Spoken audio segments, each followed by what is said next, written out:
After what umuntu has witnessed izolo, we were very reluctant about isimo somhlangano wanamhlanje.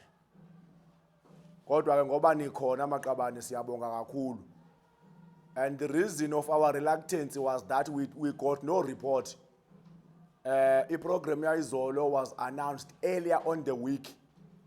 Ukuthi people must attend this program. But then comrades, for some reasons, they were preoccupied.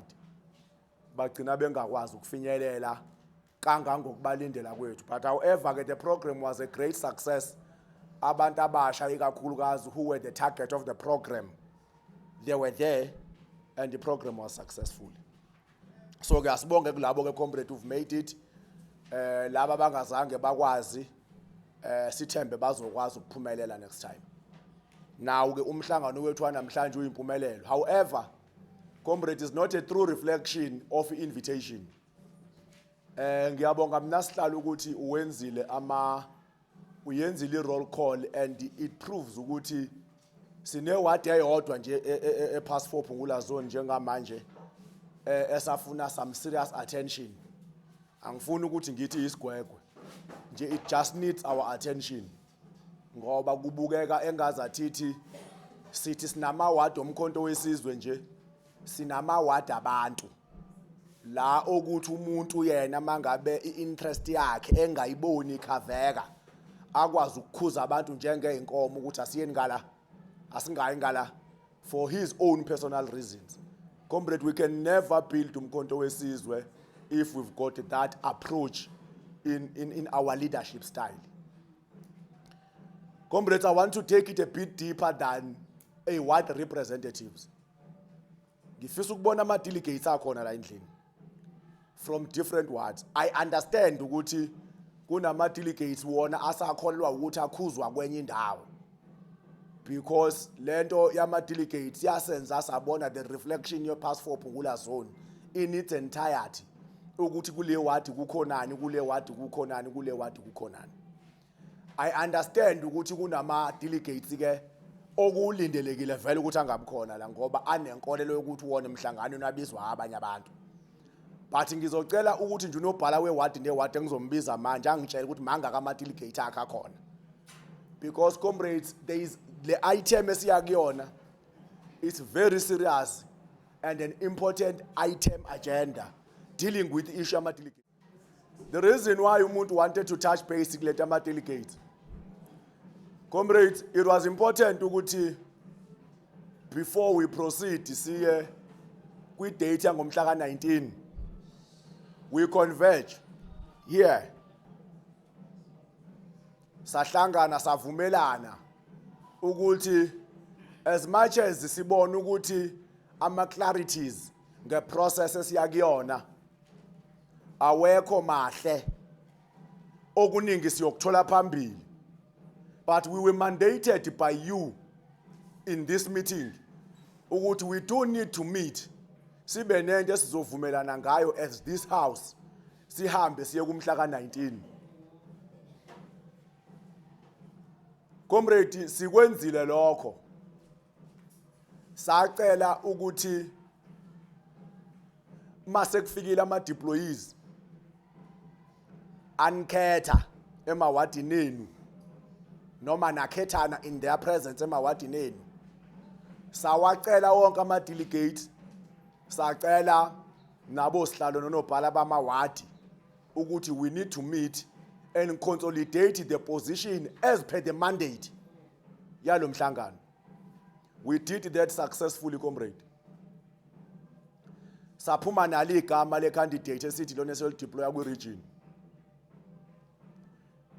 We did the numbers, sasibona inamba ukuthi zisho ukuthi noma kanjani ngokungangabazeki igama esilithuma kwi region sizobuya nalo lingenile. And mathematically we were correct. Politically we were correct. I'm not too sure about the strategy. We were correct.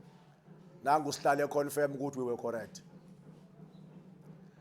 So comrades, uma sifika lapha ya ukube ziyasuka nje first of all I believe wonke umuntu ola endlini knows istanding sabantu bala eMlazi abathi bangamasosha against lezone egcwele la endlini njenganamhlanje.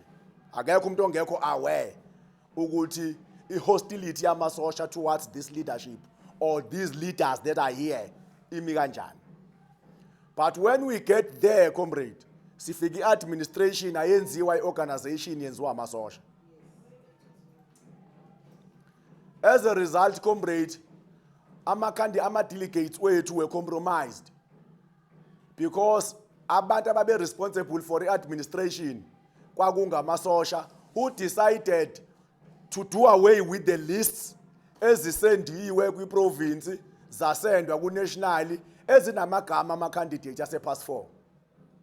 But decide ukufaka abantu that they chose to put in abafuna ukungabafaki bangabafaki regardless of what is in the list.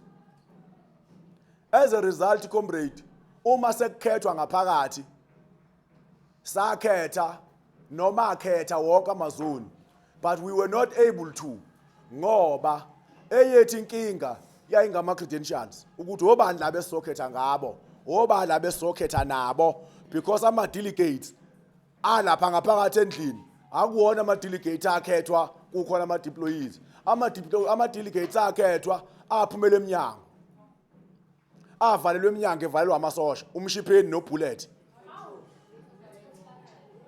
umshipheni no Bullet were given ilungelo lokwenza administration. Angazi ukuthi ubani lo owabanikeza lelo lungelo, but whoever did that wasenzela phansi ke thina siyi-pass 4.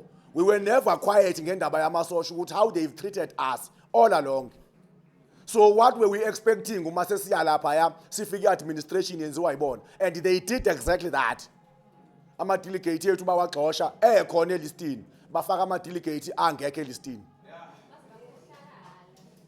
So comrades, then ke kwacaca ukuthi uPass 4 Phungula Zone uyaphazamiseka ke manje ukuqhubeka nomsebenzi wosuku. However, comrade, we must give compliments to you all.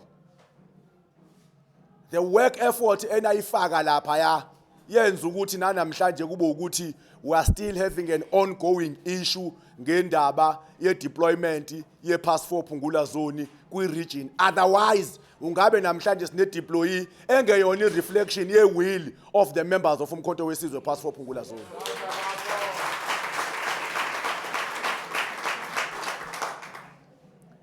The members of Umkhonto Wesizwe Pass 4 Phungula Zone have spoken. Unfortunately, bakhuluma endlebeni decide ukungabezwa, because ama members of Umkhonto Wesizwe in their majority they have spoken ukuthi bafuna abantu ozoba representa kwi region, but ngenxa lamasosha engikhuluma ngawo igcina process yase Pass 4 ingasalungi. After that ke comrades hlalile kwaze kwasa lapha nama comrades, thank you for your delegation, for dedication. Sahlala kwaze kwasa comrades sizama nendlela zokubuya sezingaselula nazo. Umhla ka-19 wasivezela izinto eziningi kakhulu maqabana,